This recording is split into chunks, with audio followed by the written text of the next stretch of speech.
this is our infinite veranda.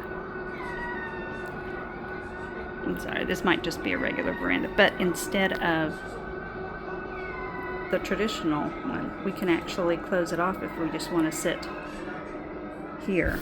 And it also has, press the other one to close those. Let's see if it does. I don't know if it will. Okay, here's something. Oh, the blinds. Nice. Oh, that's awesome. Very nice. And these, I guess, we just close. Yeah, or we can leave them open if we've got that shade. Yeah. That gives us extra room. You pull it this way. This way? Yeah. Okay, come on. It might be locked, I'm not sure, but we did this one. Huh. You can actually, if somebody's still asleep.